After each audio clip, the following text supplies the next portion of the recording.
હવે ભારત આવા નીકળી ગયા. તમે જુઓ કે ના એમણે બતાવ્યો કચ્છના કાંજીમાલામાં, ના કીધું ચલો મારી પાછા પાછા કચ્છ આવો. આમણે ના કીધું કે ચલો મારી પાછા પાછા બંગાળ આવો. એમણે ક્યાં બતાવ્યો? કાલિકટ બંદર. તો કે કાંજીમાલા મેં કયા અને ઇબ્ન મજીદ બંને નક્કી કર્યું હશે કે અમને ક્યાં મોકલવા છે? તો કે મોકલવા છે કાલિકટ બંદરે.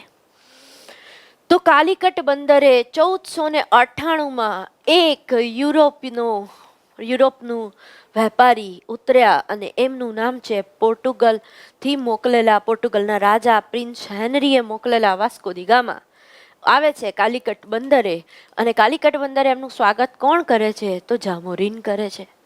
હવે જામોરીન છે એ પોર્ટુગીઝ પ્રજાનું આગમન ભારતમાં ક્યારે થયું? તો કે 1498માં થયું. પોર્ટુગીઝ પ્રજા પહેલી આવે છે પી ફોર પોર્ટુગીઝ, કે ફોર કાલિકટ બંદર, પીકે જામો વાસ. આવું સૂત્ર યાદ રાખશો એટલે તમને યાદ રહી જશે કે પોર્ટુગીઝ પ્રજા, કાલિકટ બંદર, જામોરીન રાજા અને વાસ્કો દી ગામા. કોણ આવે છે પહેલા? વાસ્કો દી ગામા. આને ઇન્ડિવિજ્યુઅલ જ પ્રશ્ન ઘણી બધી વખત પૂછાયેલો છે કે ભારતમાં આવનાર પ્રથમ યુરોપીય પ્રજા કઈ? તો પોર્ટુગીઝ. ભારતમાં આવનાર પ્રથમ યુરોપીય પ્રજા કયા બંદરે ઉતરી? કાલિકટ બંદરે. વાસ્કો દી ગામા ક્યાં ઉતર્યા? તો કાલિકટ બંદરે. કયા રાજાએ એમનું સ્વાગત કર્યું? તો જામોરીને. અને કોણ પહેલા આવ્યા છે? પોર્ટુગીઝ પ્રજામાં પણ કોણ પહેલા આવ્યા છે? તો જામોરીન આવ્યા છે. તો આવું જરા ધ્યાનમાં રાખીશું. અને કોણે બંને જણે બતાવ્યા હતા, પણ એમણે ક્યાં બતાવ્યો? તો કે કાલિકટ બંદરે બતાવ્યા. હવે ભારતમાં 1498માં તો આવી ગયા, પણ હવે પોર્ટુગીઝ પ્રજાએ કંઈક કામ કર્યું ભારતમાં. શું કર્યું એ જરા જોઈએ. તો કે 1498માં આવ્યા,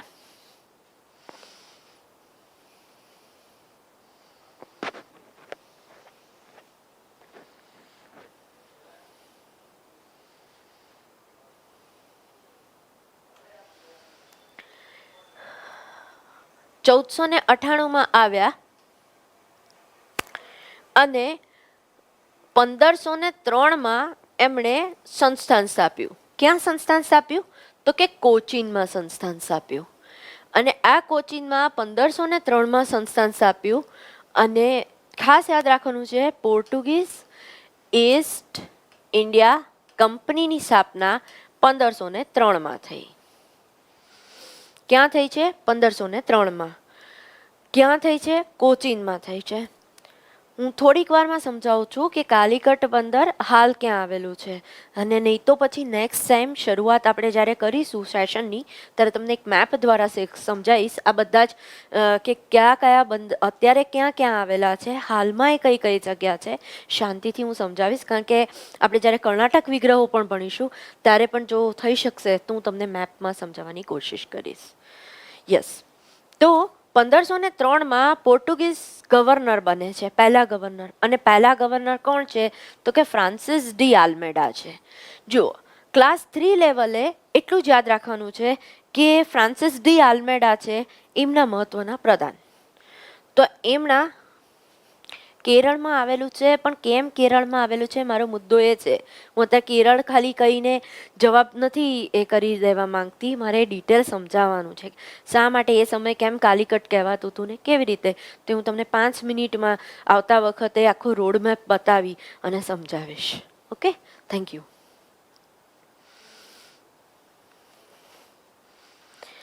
તો ફ્રાન્સિસ, હા શ્યોર, હું સમજાવીશ, શ્યોર, થેન્ક યુ.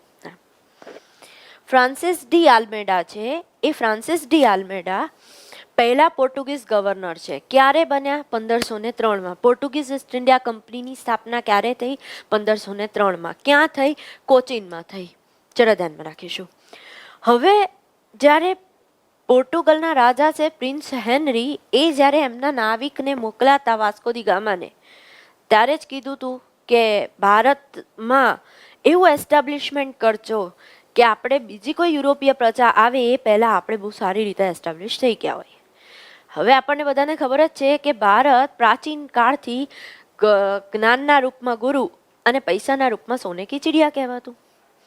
હવે આપણા મરી મસાલા, તેજાના, મલમલ આ બધાની ભારત બહાર બહુ જ યુરોપમાં ખૂબ માંગ હતી. એના માટે યુરોપથી લોકો ભારત વારંવાર આવતા. હવે પોર્ટુગીઝ પ્રજાને એવું હતું કે યુરોપથી બીજી બધી પ્રજા આવે એ પહેલા હા ફિરંગી વાઇસરોય સમજાવું છું. એ પહેલા આપણે એસ્ટાબ્લિશ થઈ ગયા હોઈએ તો એવું થાય કે બીજી પ્રજા કરતા પહેલા નફો આપણને થાય. એટલા માટે અહીંયા ફ્રાન્સિસ ડી આલ્મેડાને એક ટાર્ગેટ સાથે મોકલવામાં આવ્યા હતા કે હિન્દ મહાસાગર ઉપર આપણું આધિપત્ય થવું જોઈએ. આપણું એટલે પોર્ટુગીઝનું.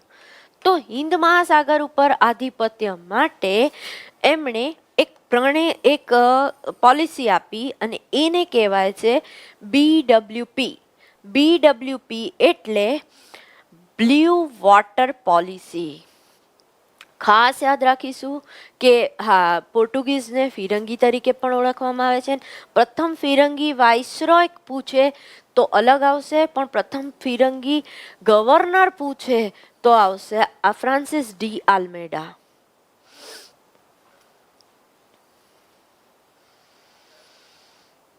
તો કેવી રીતે ભણાવું એ ખ્યાલ નથી આવતો. ધીરે શાંતિથી બોલું. કેમ તમને મારું ટીચિંગ હાર્ડ લાગે છે ખ્યાલ નથી આવતો મને. શાંતિથી જવું. મને કમેન્ટ કરીને કહો કે થોડું શાંતિથી ભણાવું. એવું તમને ફાસ્ટ જઈ રહ્યું છે એવું લાગે છે.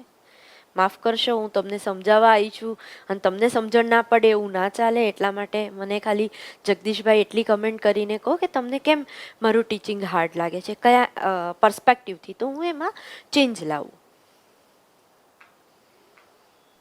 તમે મને સાંભળી શકો છો તો મને આન્સર આપો. થોડો જલ્દી આન્સર આપો તો મને ખ્યાલ આવે.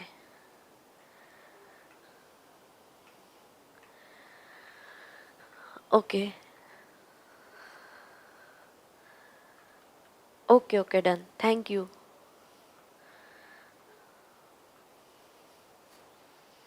Okay okay done.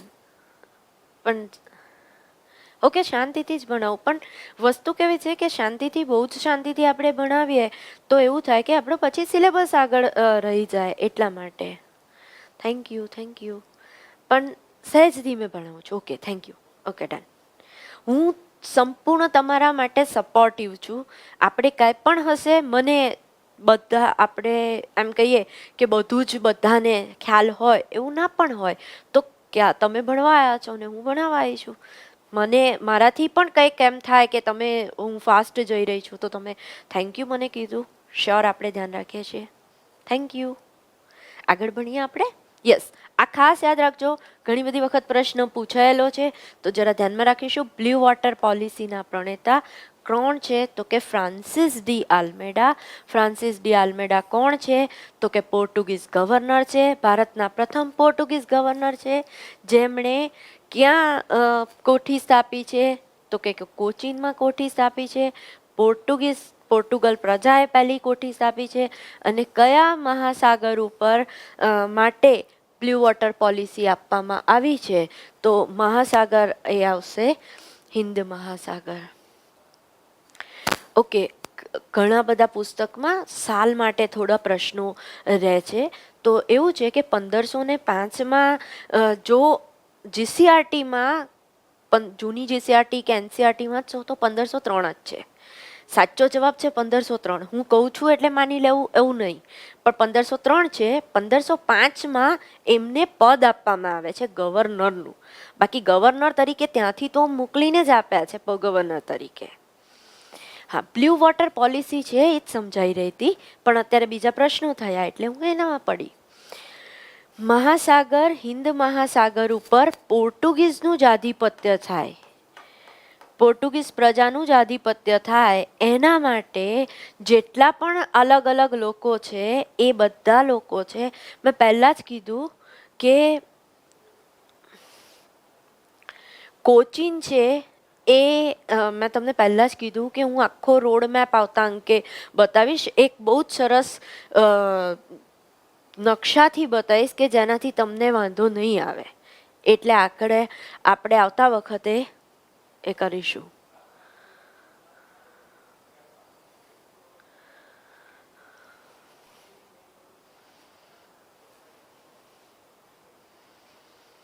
હા, આપણી જ્ઞાનની બુકમાં છે 1505 આપેલું છે, એ વાત સાચી છે, પણ 1505માં એમને ગવર્નરનું પદ આપવામાં આવે છે, આવે છે 1503માં, અને ત્યાંથી તો ગવર્નર બનીને જ આવ્યા છે. બરાબર. તમારી પાસે જે જીસીઆરટી હોય, આપણે જ્યારે રીડ કરવી હોય તો આપણી પાસે જે જીસીઆરટી હોય એને જ માન્ય રાખે છે સરકાર. બીજી કોઈ પુસ્તકને માફ કરશો પણ માન્ય નથી રાખતું. એટલા માટે આગળ વાત કરીએ છીએ. અરે કંઈ વાંધો નહીં.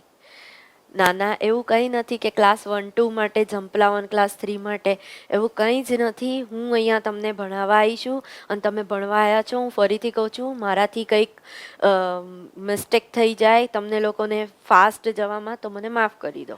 આપણે આગળ ભણીએ છીએ. ક્યારેક સમય મળશે તો હું તમને ડિટેલ સમજાવીશ કે જીપીએસસીની તૈયારી કઈ રીતે કરવી ને કઈ રીતે આપણે ક્લાસ 3ને તો બહુ ઝડપથી આપણે કઈ રીતે ક્રેક કરી શકીએ. મેં અત્યાર સુધી 4 એક્ઝામ ક્રેક કરેલી છે. ક્લાસ 1 અધિકારી તરીકે અત્યારે હું એસોસિએટ પ્રોફેસર ક્લાસ 1 તરીકે અત્યારે હું ફરજ બજાવું છું. ચર્ચા કરીશું આપણે ક્યારેક શાંતિથી. તો જોઈએ છે અત્યારે આગળ ભણીએ છીએ.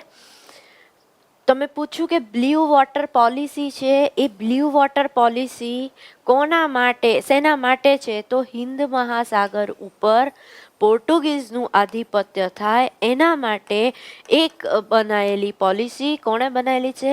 ફ્રાન્સિસ ડી આલ્મેડાએ બનાવેલી છે. કઈ પોલિસી છે? તો BWP. ઘણી વખત પૂછાઈ જાય કે BWPનું ફૂલ ફોર્મ શું છે? તો કે બ્લુ વોટર પોલિસી.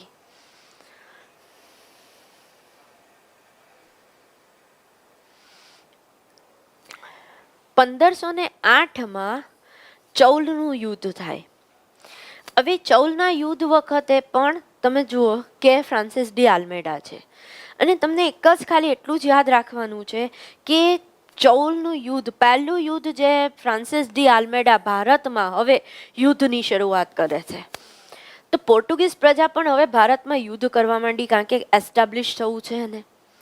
તો પહેલું યુદ્ધ કરે છે 1508માં કરે છે, અને એ પહેલા યુદ્ધમાં પહેલું યુદ્ધ હારે છે. ક્યાં થયું, કોની જોડે થયું, કેવી રીતે થયું, એને બિલકુલ યાદ નથી રાખવાનું. ખાલી તમારે એટલું જ યાદ રાખવાનું છે, ચૌલના યુદ્ધમાં ફ્રાન્સિસ ડી આલ્મેડા હારે છે. અને 1509માં જે દીવનું યુદ્ધ થયું, સાલ યાદ રાખવાની બિલકુલ જરૂર નથી તમારે. અહીંયા સાલ ખાલી તમારે અમુક જ યાદ રાખવાની છે, જે હમણાં હું તમને સમરીમાં કહું છું કે કેટલી સાલ યાદ રાખીશું.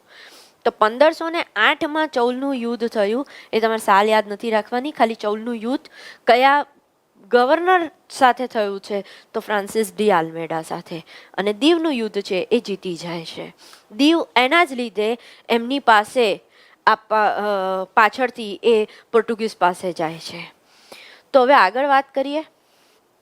બીજા ગવર્નર જનરલ, અને બીજા ગવર્નર છે એ પોર્ટુગીઝ બીજા ગવર્નર છે એ છે અલ્બુકર્ક. હવે અલ્બુકર્ક છે, એમણે પણ હિન્દ મહાસાગર ઉપર જે પહેલા એમણે આપી હતી BWP, એને જરા એમણે અલગ રીતે આપી. BWPને બદલે એમણે એને જ એસ્ટાબ્લિશ થવા માટે બહુ સારી રીતે, કે જેટલી પણ આજુબાજુની જેટલી પણ યુરોપીય પ્રજા છે એની સાથે એ લોકોને સતત સંઘર્ષ ચાલતો હતો. તો એ પ્રજાને હરાય અને કંઈક આગળ કામ થાય અને પોર્ટુગીઝનું જ એસ્ટાબ્લિશમેન્ટ થાય હિન્દ મહાસાગર ઉપર, એના માટે એ લોકોએ એક લાયસન્સ પ્રથા જાહેર કરી. અને આ લાયસન્સ પ્રથા એટલે કાર્ટિજ આર્મેડ કેફેલે સિસ્ટમ. કાર્ટિજ આર્મેડ કાફેલે સિસ્ટમ. પહેલા એવું યાદ રાખો કે CA કરી એવું, પછી CS કરવું પડ્યું. આમ તો CA કર્યા પછી કાંઈ જરૂર ના પડે, પણ આપણે એવું યાદ રાખીએ કે CA કર્યા પછી CS કર્યું. તો કાર્ટિજ આર્મેડ કાફેલે સિસ્ટમ, CACS ના પ્રણેતા નીચેનામાંથી કોણ છે? તો એકમાત્ર જવાબ આવશે અલ્બુકર્ક છે. એના પછી એમણે એક પોલિસી આપી હિન્દુ સ્ત્રી સાથે વિવાહ કરવાની. હિન્દુ સ્ત્રી સાથે વિવાહ પોર્ટુગીઝ સંસ્કૃતિનો ફેલાવો કરવા માટે નીચેનામાંથી કયા પોર્ટુગીઝ ગવર્નરે હિન્દુ સ્ત્રી સાથે વિવાહ કરવાનું ફરમાન આપ્યું હતું? તો એ આવશે અલ્બુકર્ક. ફ્રાન્સિસ ડી આલ્મેડાને આપણે એવું યાદ રાખીશું કે આલ્મંડ ખાઈને BWP આપી. BWP આલ્મંડ એટલે બદામ, બદામ ખાઈએ એટલે એમ કહે છે કે મગજ તેજ થાય, એટલા માટે BWP આપી. અને અલ્બુકર્કે શું કર્યું? તો કે અલ્બુકર્કે પહેલા BWP ને સ્થાને એમણે કઈ આપી? તો કે લાયસન્સ માટેની, હિન્દ મહાસાગરમાં તમારે કોઈ પણ પ્રવેશવું છે, કોઈ પણ યુરોપીય શક્તિએ અથવા કોઈ પણ ભારતના રાજા મહારાજાએ કોઈ પણ જવું છે વેપાર કરવા માટે, તો કોની પાસેથી લેવું પડશે લાયસન્સ? એ લેવું પડશે પોર્ટુગીઝ પ્રજા પાસેથી. નોટ ઓનલી અલ્બુકર્ક, આગળ છેક સુધી આ ચાલે છે.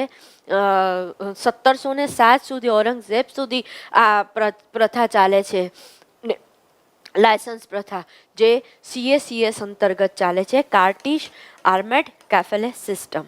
હવે તમને એમ પૂછે કે પહેલા કયા રાજાએ આ CACS અંતર્ગત લાયસન્સ લીધું હતું? તો કૃષ્ણદેવરાય બીજા. આ કૃષ્ણદેવરાય બીજા તમને બધાને ખબર છે કે દક્ષિણ ભારતના મહારાજા છે, અને તેનાલી રામા એમના ઉપર સબ ઉપર સિરિયલ પણ આવતી હતી. તો પહેલું લાયસન્સ કોણે લીધું છે? તો કૃષ્ણદેવરાયે લીધું છે. કયા મહત્વના મુગલ સમ્રાટે CACS અંતર્ગત જોડાયેલા? તો કે અકબર પણ જોડાયેલા. એના પછી અકબર પછી એમના દીકરા બેસે છે જહાંગીર, એ પણ જોડાયેલા. એમના પછી બેસે છે શાહજહાં, એ પણ જોડાયેલા. અને એમના પછી બેસે છે ઔરંગઝેબ, એ પણ જોડાયેલા. આ બધાએ છેક સુધી લાયસન્સ લીધું છે. તમને બધાને ખબર છે કે 1556 થી લઈ અને 1605 સુધી અકબર બેસે છે. 1605 થી લઈ 1627 સુધી એ જહાંગીર બેસે છે. 1627 થી લઈ 1664 સુધી એ બેસે છે શાહજહાં. અને 1664 થી લઈ 1707 સુધી ઔરંગઝેબ બેસે છે. તો આવી કેટલીક બાબત છે. આ બધાએ અહીંયાથી લાયસન્સ લીધું છે CACS અંતર્ગત. હવે એમણે એક બીજી મહત્વની કામ કર્યું, જેને કહેવાય છે કોચીન રાજધાની બનાવી. કોચીન રાજધાની, હા શ્યોર, હું તમને એક આપણે અલગથી લઈશું કે હા, હું ગુજરાતીમાં અનુવાદ શું થાય, શેનો અનુવાદ શું થાય ખ્યાલ ના આવ્યો મને. કાર્ટિજ આર્મેડ કાફેલે સિસ્ટમનો એ મને નથી ખબર, સોરી ઓનેસ્ટલી સે. કાર્ટિજ આર્મેડ કાફેલે સિસ્ટમ ગુજરાતીમાં પણ કાર્ટિજ આર્મેડ કાફેલે સિસ્ટમ જ મેં વાંચ્યું છે અત્યાર સુધી, મારું જેટલું જ્ઞાન છે એટલું. તો મારા હજી સુધી વાંચવામાં તો નથી આવ્યું. PhD કર્યું છે મેં એન્વાયરમેન્ટ હિસ્ટ્રીમાં. આ ઘણું બધું મેરીટાઈમ હિસ્ટ્રી વિશે પણ મેં વાંચ્યું છે, પણ હજી સુધી મારા વાંચવામાં આ મુદ્દો આવ્યો નથી. તો શ્યોર હું જોઈને કહીશ, છતાં પણ નેક્સ્ટ ટાઈમ હું મારાથી બનતું તમને સપોર્ટ કરવા તૈયાર છું, જોઈને કહીશ. અને નહીં મળે તો હું તમને કહી દઈશ કે મને નથી ખબર. યસ, તો શ્યોર આપણે એક એવું હશે તો 10-15 મિનિટનો એક એવો સેશન લેક્ચરની શરૂઆતમાં રાખીશું કે કઈ રીતે વાંચવું, શું વાંચવું, જેનાથી ઝડપથી ક્લાસ 3ની એક્ઝામ ક્રેક થાય. તો આપણે શ્યોર આપણે સમજીશું. અત્યારે વાત કરીએ છીએ આગળ. 1503માં જે કોચીનને એમણે બનાવ્યું હતું સંસ્થાન, એ હવે કોચીન રાજધાની બનાવી, અલ્બુકર્કે બનાવી. અને અલ્બુકર્ક નીચેમાંનામાંથી કયા પોર્ટુગીઝ ગવર્નરે રાજધાની બનાવી છે કોચીનને? તો એ આવશે અલ્બુકર્કે બનાવી છે. 1510માં આદિલશાહી સુલતાનને હરાવ્યા. બીજાપુરના આદિલશાહી સુલતાનને નીચેનામાંથી કયા પોર્ટુગીઝ ગવર્નરે હરાવ્યા છે? તો એ છે આદિલશાહી સુલતાનને હરાવનાર છે, બીજાપુરના આદિલશાહી સુલતાનને હરાવનાર છે અલ્બુકર્ક. ખાસ યાદ રાખીશું કયા પોર્ટુગીઝ ગવર્નરે આદિલશાહી સુલતાનને હરાવ્યા છે. તો આદિલશાહી સુલતાનને હરાવ્યા છે અલ્બુકર્કે. હવે કેટલીક મહત્વની બાબતોને અલ્બુકર્કે ભારતમાં લઈ આવ્યા, જે એમની પાસે હતી એક્સપર્ટીસ. તો આપણે એવું યાદ રાખીશું કે એ લોકો જ્યારે પોર્ટુગલથી ભારત આવતા, હા ગોવા જીતી લીધું હતું બરાબર છે, એ લોકો જ્યારે પોર્ટુગલથી ભારત આવતા હતા ત્યારે એમ યાદ રાખીશું વિટામિન સી ખૂટી જતું હતું, એટલા માટે સંતરા જોડે લઈને આવતા હતા. સંતરા, પપૈયા, અનાનસ, તમાકુ, બટાકા, મકાઈ વગેરે વગેરે, શિમલા મિર્ચ વગેરે વગેરે એ લોકો લઈને આવે છે ભારત. પોર્ટુગીઝનું બહુ મોટું પ્રદાન છે. ઘણી બધી વખત પૂછે છે કે નીચેનામાંથી કયા ફ્રૂટ્સ, આલ્ફાન્સો, તમને બધાને ખબર જ છે કે આફૂસ કેરી આલ્ફાન્સો, એ પણ કોણ લઈને આવ્યા છે? તો કે પોર્ટુગીઝ લઈને આવ્યા છે. તો નીચેનામાંથી કઈ કઈ મહત્વની બાબતો જેઓ પોર્ટુગીઝ લઈને આવ્યા છે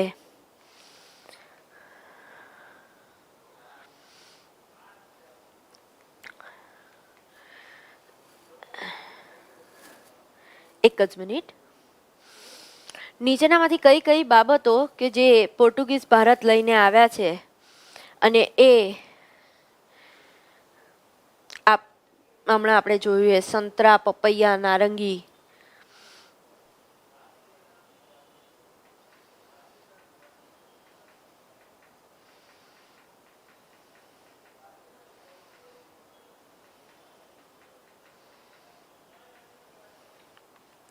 સંતરા, પપૈયા, નારંગી, બટાકા, આફૂસ કેરી, એની સાથે એમણે પ્રિન્ટિંગ પ્રેસના સાધન, ભારતમાં પ્રિન્ટિંગ પ્રેસના સાધન આયાત કર્યા.